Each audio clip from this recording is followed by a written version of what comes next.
Okay. Hey, Sebastian, how are you? I'm good, Douglas. Thanks for having me. Oh, thank you for coming on the show. I love your background. I think that's great. All the books just laid out like that, nice, where we can take a look. So, how many have you written to date? I've had 11 published, and there's two more coming out this year. And there's probably, like most authors, I probably have about a dozen trunk novels, as we call them, the books that didn't quite turn out right and will probably never see the light of day. Are all of your books? I was looking at your website and I noticed that a lot of your books were in the medieval realm. Are all of them sort of like that?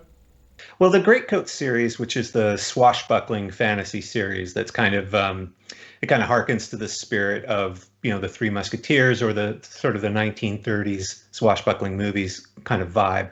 Those are set in a kind of late Renaissance, early modern period. In a fantasy world, of course, but there's a little bit of gunpowder going on, but not too much to ruin all the swordplay. And then the Spellslinger series is set in a kind of almost pseudo frontier west, but where these several cultures have sort of come to mingle on this new continent. So that one has more of a 17th, 18th century feel. So, when you say 1930s, that's sort of Douglas Fairbanks, early Errol Flynn kind of movies, yeah?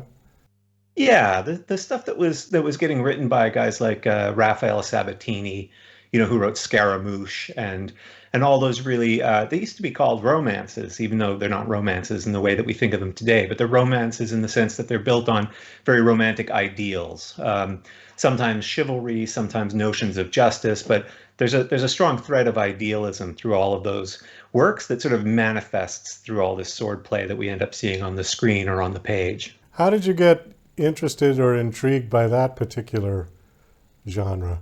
I think when I was about 16 years old, I was camping by myself on an island, and I had to wait about 4 hours for a ferry. And I found this book by an Australian author called Keith Taylor, and the book was called Bard. And I fell in love with this book. I mean, in love in a dangerously obsessive way. It was about a bard. It was about an 8th century bard, in fact, an Irish traveler who swung a sword around and sang songs and went on adventures and told stories, and it just had such a profound influence on me that that sort of mixture of adventure and the to borrow a French phrase, joie de vivre, the exuberance of it all. And that always stuck with me, including when I started writing my own novels. Joie de vivre, I mean joy of life? It does. Okay. I took French in high school and that's the only thing I can remember, basically. Also, on your bio, I thought it was interesting. You finished a degree in archaeology. I did. Are you still doing anything like that, or did you give up on that? No, I went on my first dig, which was in England, which is a place called Sutton Hoo, which is actually a super famous archaeological site, but it had all been dug up, or mostly dug up by then. Certainly the first sort of big discoveries had been made. And I was about 4 hours into my first day of my first dig, and I had this sudden realization that I absolutely couldn't stand archaeology. It's basically like camping, except instead of using the toothbrush on your teeth, you use it on the dirt. Now, lots of people love being archaeologists, and I've known people who've had fantastic careers in that field. But for me, I think it was a really weird and late time to discover that I didn't want to do field work. And so I just ended up gravitating towards cultural history, which was something I was quite keen on. And then 2 days before Christmas, my scholarship or my bursary for my master's program got canceled because they had too low enrollment in the junior history courses, which people like me taught in order to pay our tuition. And so I made the wise financial decision to leave my master's degree and join a touring rock band. There you go. So that Yeah, Yeah, so that worked out great. that's always better. I was just going to say that archaeology is not necessarily something that a lot of people have successful careers at, is it? I mean, it's not like a Wall Street banker where you're almost guaranteed to make money. Well, oddly, so I mean, fields change and markets change over time, but in the 90s and early 2000s, sort of when I had finished and when I knew people who were going into it, they were actually making pretty good money because in North America, certainly in Canada, every time you're going to build a large sort of venture on sort of land that may have had a purpose with Aboriginal peoples before that, you're required to do certain types of Oh, okay. archaeological advance work. Okay. I didn't know Yeah. that. So I knew folks who were traveling, 48 weeks of the year and earning six figures being archaeologists, but they were never given bullwhips, so I was out. Well, when I think of archaeology, all I can think of is Jurassic Park and looking for dinosaur bones. Yeah, well, we do have a fair number of dinosaur bones in North America, of course, and they still keep finding them. So that itself, and there's still, so much of that whole chain of life to be worked out. But fortunately for me, I went off to write books instead, so it's a bit easier on the back. Yeah, I don't know. It just doesn't seem like your comfort level is real good with archaeology. But anyways, let's transition from archaeology to music because you just mentioned you were in a rock band. What do you play? Mostly guitar, and I sing. Sometimes I play keyboards. Occasionally, I play bass. I'm one of those guys who's not fabulous at any of it, but I'm a pretty good performer, and I put in the work. So if I'm playing with a corporate rock band doing covers of whatever the music of the day happens to be, I'll sit there and I'll sort of work myself over and over and over until I can get it right. I joined a Beatles tribute show for a Oh, while, and I was playing John Lennon in that band, but I had to play the keyboard solo for "In My Life," which is that really famous, right. beautiful solo that it sounds like it's a harpsichord. It's actually a piano being played at half speed, and then the speed cranked up to make it sound the way it does. And it's a very difficult part. It's a two-handed part, and I spent 16 hours over one weekend just over and over and over playing the song until my poor wife was going completely insane, hearing me botch this solo over and over. But I got it eventually. Well, you had to actually play it at high speed rather than play it at slow and just. You could have done that on stage, though, with the little trick. You could have probably got away with that if you'd put it on a loop and then just faked it, right? Yeah, there's a lot of ways to fake things these days, but Yeah. it's not as much fun. So Well, that's I true. enjoy the challenge. I think the challenge is more respectable. I'm not one that promotes lip syncing or faking, but I know that solo. I'm also a musician, so uh, yeah, it's not an easy one to do. But I have seen bands pull that off, and I always get a kick out of it because I know that George Martin actually played that That's and right. recorded it at half speed and then just sped it up to Yeah, incorporate it into the song. he Yeah, totally cheated, that guy. yeah, he did. Well, nobody knew any better in those days. That was all uncharted territory for the most part. Yeah, and it's a brilliant melody. Oh, sure. All your viewers right now are pausing the show to run off and, and listen to the solo from "In My Life." Let's move to your book because we got about 5 minutes to go here. Which book are you promoting? So my latest book is called Way of the Argosy, and it's a spin-off series from the Spellslinger series, which was a six-book series that came out over these past 3 years. But Way of the Argosy really starts its own thing. It's a story of a young refugee from a people who had been embroiled in a war with a magical society 300 years before.